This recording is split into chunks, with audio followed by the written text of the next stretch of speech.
Hey everybody, Ben here for the Bonehead podcast and welcome to Print to Pitch. This is our show where we have a look at everything 3D printed in Blood Bowl, whether it's star players, big guys, teams, or, for example, dungeons like this one here. So I know I've put unbox and review on the video, but it is not an unbox and review because there is nothing to unbox and review, only unboxing of bottles of resin and reviewing the prints that come out, because this is an STL campaign being run right now on my mini factory by Kraken Fantasy Stadiums. Whenever you think of 3D printed Blood Bowl pitches, you kind of think of Kraken. They've produced pitches and stadium STLs for quite a while now, and now they've moved underground into dungeons. So let's have a look at the campaign and then we'll have a look at some prints. Okay, so their campaign, the Mole King's Lair, is on my mini factory at the moment and is due to finish on Tuesday, January 10th. So you've got plenty of time over Christmas to mull it over. Now, one thing I did mention in the team video that I will mention now is because of the way the Frontiers system works on my mini factory, you pay for it and then you immediately get what the campaign is. So if you back the team here, you will get the team immediately. If you back the dungeon, you will get the dungeon immediately, which is a really cool way to do it. Now you have to pay immediately, which hurts a bit, which is hilarious because normally with Kickstarter, you sign up to it, you forget it, and it just goes out your bank. This one you got to kind of face into and pay right now, but you get the files right now. And they've crushed it already. So they're nearly at $8,000, 18 days left to go. Let's have a quick look at the campaign. So this is about the Mole King. This is the Mole King's dungeon, and they've done a superb job with some of the pictures here. So these are the fans and the Mole King that come with the full tier backing or the team backing, and the paint job is beautiful. We've had a look at the team miniatures in a different video and they are beautifully sculpted. They're really cool. And I mean, we're just going to flick through some of the pictures from the campaign here because they've done such a good job. This is the team that comes with the campaign. I think if you back a certain level, you can get some of their fans and things from their old campaign. So that ogre is actually a referee, I believe, from one of theirs. Just look at the dungeon. This was the picture for me that just made my heart race, as I'm sure you will not be surprised to find out. So it comes with everything. You get tiles that are specifically sized for Dungeon Bowl. Now, if you are a D&D player or some kind of Cursed City player, I'm sure you can fandangle them to make them fit for your game, but I don't care about your game, I care about Blood Bowl, and therefore I care about Dungeon Bowl, and these pitches, this tile system is exactly right for Dungeon Bowl. You've got corners, you've got T sections, you've got corridors that are 6x2, you've got 4x4 rooms. They've done everything you need for this to be exactly right for Dungeon Bowl, and it makes it so exciting. And again, the pictures on this is just so lovely. I'll link in below. It's not hard to find, but I will link below. There's the team and more shots of the dungeon. So we're going to talk about the actual dungeon here, so we're going to skip across to the dungeon piece. This set includes a huge amount of tiles in the form of rooms, halls and doors with great detail. Remember, you can all use all walls and vertical elements as scatter terrain. This is a really cool system that we'll kind of have a look at. I think if they've got it here, then we'll have a look at here. If not, we'll have a look when we look at the STLs. Let's zoom in a bit. So hallways, there's a bunch of different hallway styles, and as you can see, they're 6x2. They've done a really cool thing with the, that's probably zoomed in a little bit too much there, with the sides. Now, if you saw our 3D printed dungeon in the Dungeon Bowl final for our series, we did a very similar thing because it's a really cool way to get the kind of vibe of being in a dungeon with walls and stuff without actually having the walls in the way of the models. Because if you've got big guys, you know, then actually they're going to struggle in some of the tight spaces. So we've got some big guy models here to kind of show off when we have a look at the 3D printed elements here. But they've got a ton of different halls, and each of the halls has got these kind of part walls to just give you that immersion while making it very playable. You've got a bunch of corners, you've got a T section, and the rooms are where they've absolutely knocked it out of the park. You've got a plain room, you've got a room with a drain, you've got a treasure room, you've got an armory room. If you've played the Dungeon Bowl game, or if you've picked up the rulebook and had a look at that, if you've seen our Dungeon Bowl reminder card set, these rooms are going to be familiar, right? And they've got touchdown rooms. So the touchdown room A6 is the one I've printed out. And I think we've also printed out one of the hallways. Which hallway is it? It's the one with the cool flame. Oh, hallway A1. I wanted to print them out and actually check the sizing on them and just see how well they work. So there's a ton of different rooms, bath, dungeon, they're just adding to it. And then they've got the 8x4 rooms. And this is awesome. Room with a statue in. Lava bridge room with a couple of different bridges that you can use. They've got the catacombs. They've got dragon room on the way, so they're kind of still working their way through it. You've got dungeon bleachers as well with multiple levels. You've got bleachers with it's just, they've gone so big on this and they're still working through it. So we'll have a look at milestones in a minute because the campaign is still going on for over 2 weeks, so there's more you can add. Oh, I forgot to print the doors. I've just got gaping holes in my dungeon. That's fine, not very secure. The dwarves would be mad. And you've got add-ons, and there's a ton of cool things in the add-ons. I need to do a bit of shopping. I want the grass field potentially, because we need a couple of 3D pictures. Stadium scum is good because we need to fill up. We've got a lot to do this year. Anyway, milestones is what we want to look at. Okay, we've got dungeon bases with it. There's flags and banners. That's going to be useful. You've got thug fans, which absolutely love. Oh, you got a mooning mole. That's unique. Dungeon entrances. Cool. Swarms. Oh man, I haven't seen most of this. This is amazing. The barrel star player. This is so cool. The bridge. Oh, right. We have got to build at least one more dungeon for the next series of our Dungeon Bowl thing, and it will probably be made of these tiles because they are so bang on for Dungeon Bowl. Anyway, a stone bridge. Anyway, they've done a great thing here. You've got all the milestones. Honestly, I think it's time we just had a look at the STLs. Okay, so the first tile we're going to look at is A1, the corridor, and it is a 6x2 Dungeon Bowl corridor. You'll notice that there are plugs there for detail, and this is the thing that I actually think is a very cool way to do it. So there's a couple of things about the tiles. They are big, they are chunky, and a lot of it has this kind of edge ledge around it. So you've got two 34mm squares here, but you see that the tile is actually 88mm. So they've got 10mm either side to kind of provide that wall edge, while meaning that you can still put a model on the base. But anyway, I was talking about the fact that they've got these gaps here, and those gaps are for assets, they've called them, that will fit, that you will print and, oh, I did Control A them, you plum then, absolute plum. And they've got little tags underneath, so you can figure out that this piece here goes over here when it is printed off.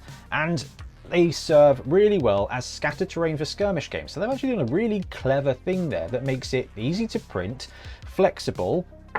They're not interchangeable. Each room has got a certain amount of assets to it. So this one here has got 4 assets that you will need to print as well, which can make it a little bit challenging when planning your print. And this is definitely something to be to consider.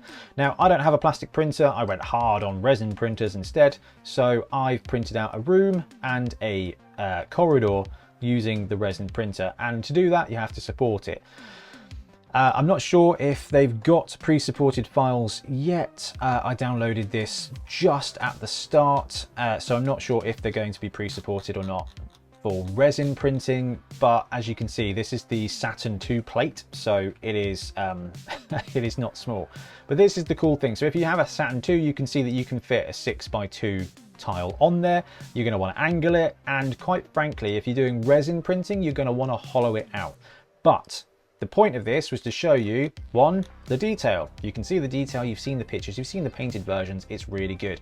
But two, this clever plug system for assets, and how every single one of those assets also functions as a bit of scatter terrain for a skirmish game. You know, that's the beautiful thing about 3D printing, is you can generally find multiple things to do with stuff, and that's a really cool way of doing it. Right, let's take a room, and I think I said B6 touchdown room was the one that I printed out as well. Here we go. So this is one of the touchdown rooms, and I'm like clicking that screen. It's not going to work, is it, Ben? Here we go. You've got the 4 regular squares, and you've got that kind of checkered bit there, so you can mark out one side as the touchdown zone, which is this bit here. And that's just a nice little bit of detail. The fact you've got so many rooms to choose from is really cool. Now, these tiles are big. If you've got a smaller resin printer and you're going to do this in resin, I've done it. I did it with the Mars 2 Pro. You're going to have to slice some stuff up and make it work. I'm not sure if the full version has got pieces that are smaller for resin printers or anything like that. I mean, it is a risky thing to do because it will use a lot of resin, but we're here to do silly things. So we talked about assets, and these are the kind of assets that come with it. So you'll need to print out the 2 different sections for the door. You've got this bit here, which goes up here, and there's your kind of room. And every room has got those assets. One thing you're going to have to do while planning out your dungeon with this is take account of the 10mm squares around the edge. It actually isn't too hard because when you join the tiles up, they've got 2 different ways of doing it. They've got inserts for this bit here that allows you to use magnets, or they've just got straight up converters, no, not converters, but joiners, which I'm not going to lie, I haven't really bothered with because, okay, master key, is this the one? No, oh, well, yeah, you can kind of chuck it in between, which it's quite a clever way of doing it. Where's the joiner thing? Frame, door, tile, door A. Here we go. This is what we want. So this is a door tile. And you can see that you've got the little tab bits ready to go in the slots there. So you've got that full flexibility, and into that you will print out a frame and a door. So it's a ton of flexibility, which is really cool. It's a little bit finicky, but this is a big project. Printing a dungeon is a really big project. Doesn't matter what you're going to be using, it's going to be a ton of effort. But this is allowing you maximum flexibility because, do you know what, guys? There's a bunch of different doors to choose. Do you want a portcullis? Do you want no door at all? Do you want no door frame? Do you want frame 1? Do you want frame 2? Like, they've just absolutely gone to town with all of the tile pieces there. And that is just the tiles. So that's a room, that's the door pieces. And dude, I downloaded this a little while ago, but there is a bunch of stuff, and I know that they're adding to it as they go. A bunch of dungeon props for you to add, and I think there's more, and I think they're just in a different file because you've got kind of like, oh, there's a thing called extras. You've got the bleachers in there as well, which is cool. Woodstands Tile B Fantasy. What's that? Oh, that's excited. Oh, you got the base. There you go. So STL wise, yes, they work out great. Because of the lip, you can't print them flat. Now, well, you can print them flat, potentially. I didn't want to risk it, and I'll talk to you about what I mean there. Where's my hallway A1? There you go, oh, tile. So because of the way they've got these little slots, the model may print flat. I didn't try it. Actually, I probably should have done, but what I didn't want to do is have a failed print and then have to do everything to a failed print. And this is the bit that I'm nervous about when it comes to resin printing. Now, they've done a great job, and everything actually seems to be flat upwards when it comes to tiles, which is really cool. But that little trigger bit there, where it goes from having this empty space for your clips to having something there, big raised edges like that make me nervous when it comes to resin printing.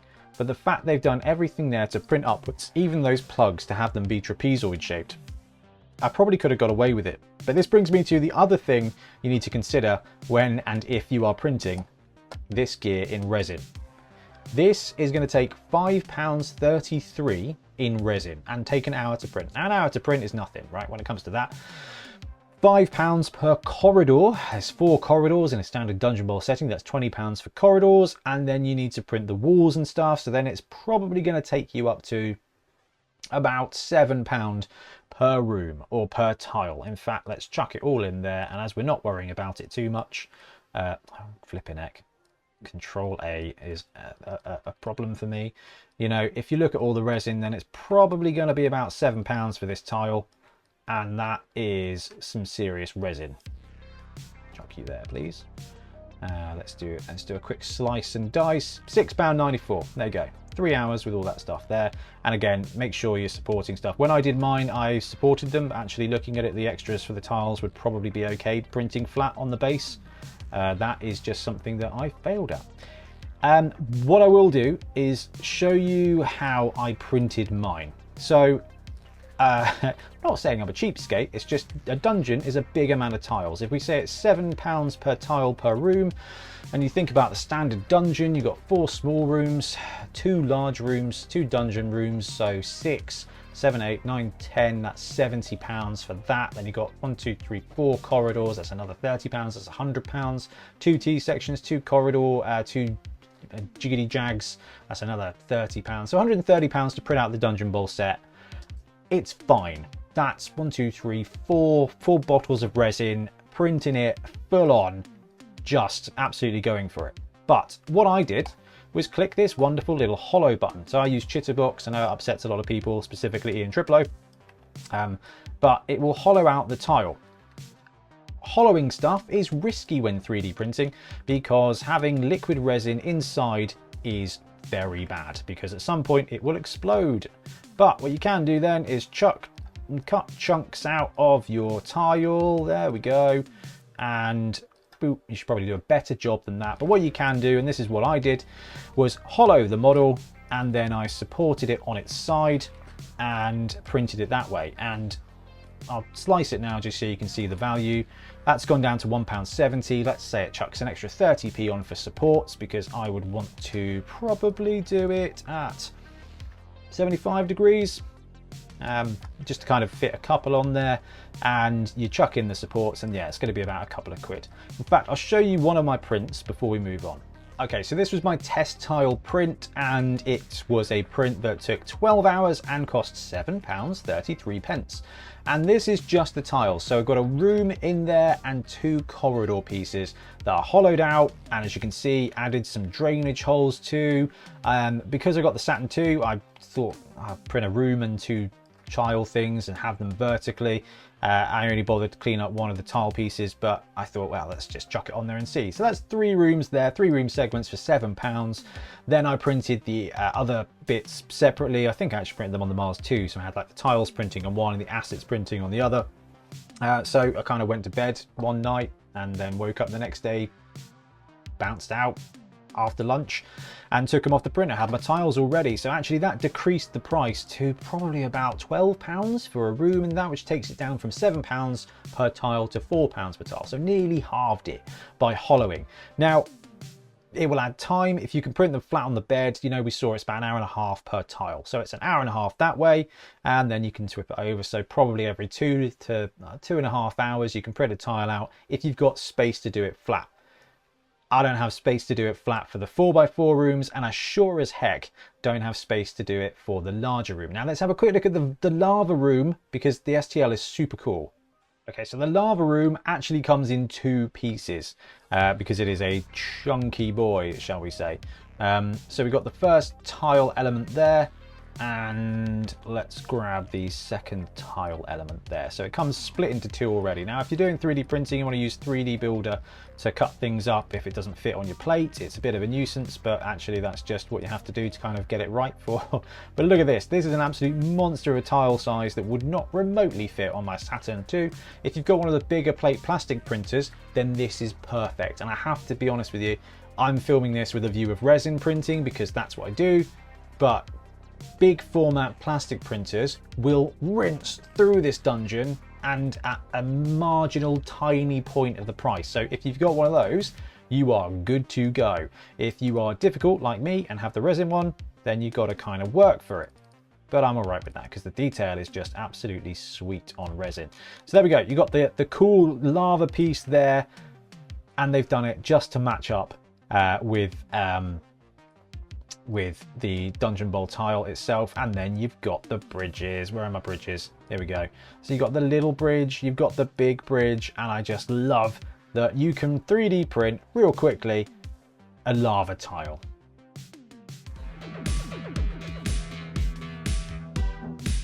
All right, we've looked at the STLs all day long, and sorry for taking too long. I just wanted to show them off and gush about them because actually there's a ton to choose from there, and I think it's absolutely brilliant. Let's set my autofocus on and zoom out a little bit. There we go. That's probably about right. Oh, you can see that that is plenty crisp, and this is even with the standard grey.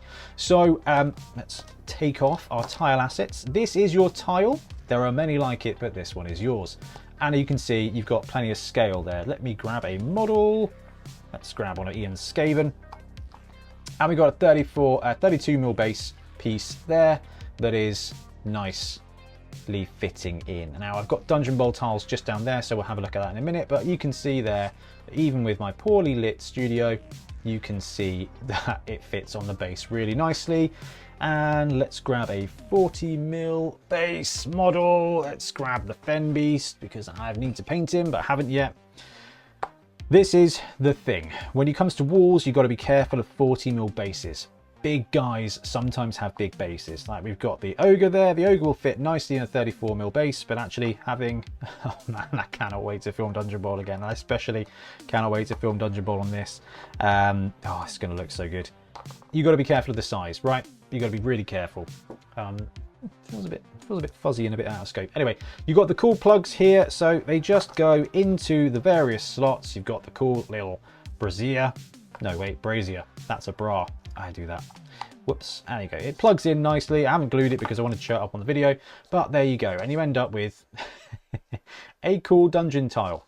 Now, like I said, I've printed this in resin, so if you flip it over, you can see the holes I've chucked in there, and you can see I've not cleaned it up as well as I really should have done because I was rushing, but it's wicked. You've got a 3D printed dungeon tile with all the cool assets that mean that with a very small amount of effort, this is going to look absolutely insane.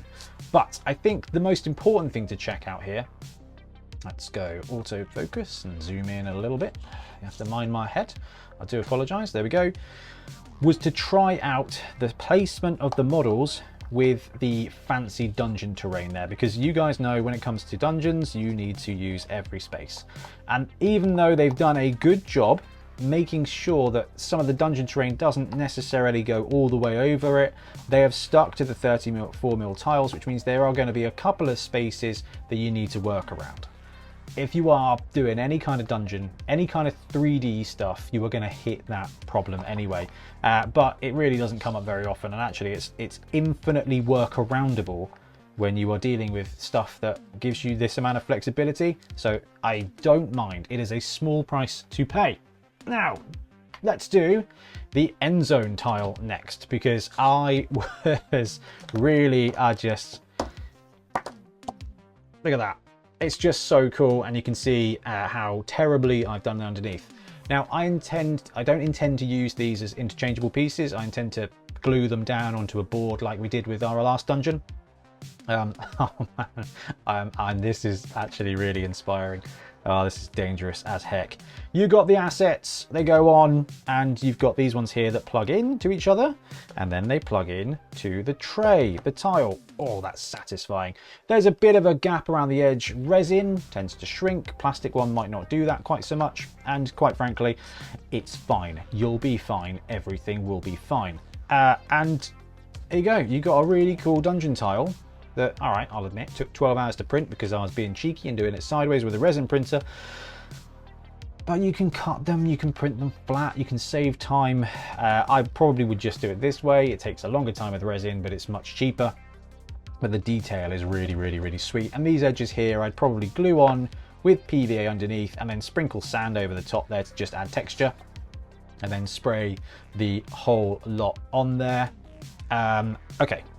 The other thing we have to talk about is the edges. So when it comes to these tiles, like I said, you've got the actual squares, and then you've got this 10mm gap around the edge. Now, it's certainly not the worst thing in the world, although I do like that this dungeon tile piece is kind of stationed this way. The corridors have got empty spaces at the end, so you will need to find a way to kind of link these up to the rest of your dungeon, because you'll need to put a door piece in there and plug it in. But I think you can already appreciate how good it looks. Now, I suppose we should bust out some dungeon tiles from Games Workshop and compare them in size. Oh, I really haven't done anything with this yet, have I?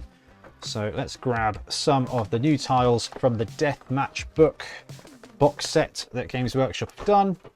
And what do we want? I want a room. We can have a room. And I'm going to have that room. And then have we got a straight tile that comes with this one? Yes, there is. There we go. Let's pop that out as well. So we got 2 tiles from the Dungeon Bowl set, or at least from the Deathmatch set with the same scale. Let's take off the assets there and let's have a look at the corridor. Games Workshop corridor. There you go. Actually buttresses up to being perfectly sized, which is wicked. And let's do the same for the touchdown room. End zone, I probably should call it. Perfect. So it lines up absolutely perfectly size-wise, which is exactly what you want. But the only thing you have to budget for when building your dungeon is the joining up of dungeon rooms, but that is a small price to pay for something this cool.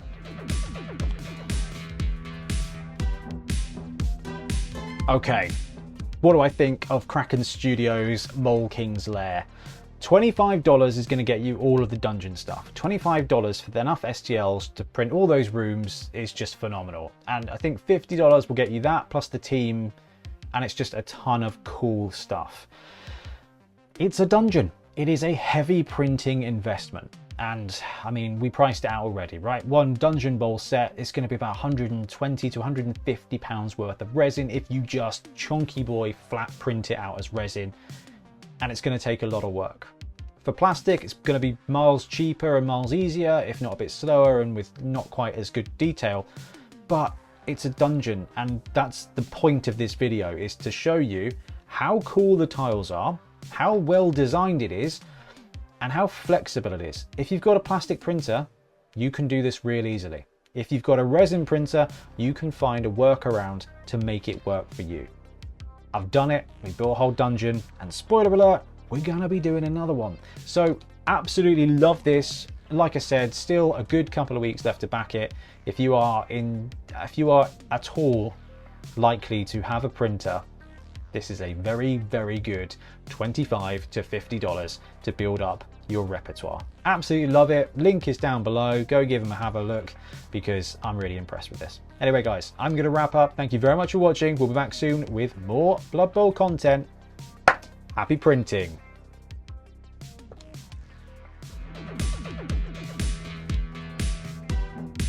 Thanks very much for watching. We really appreciate your support. If you want to support the channel even further, please like and subscribe. It really does help us out. Or come join us on YouTube Members or in Patreon, where you can get exclusive access to some content, some loot, early access to basically everything we do, as well as regular competitions. Or you can pick up some Bonehead Podcast loot either on our website at boneheadpodcast.com. We've got the Dungeon Bowl things, we've got tokens and stuff like that, or on our Spreadshirt site as well. Everything you do just helps us make more content and hopefully do it of better quality. Anyway, thank you very much for watching. Happy blocking.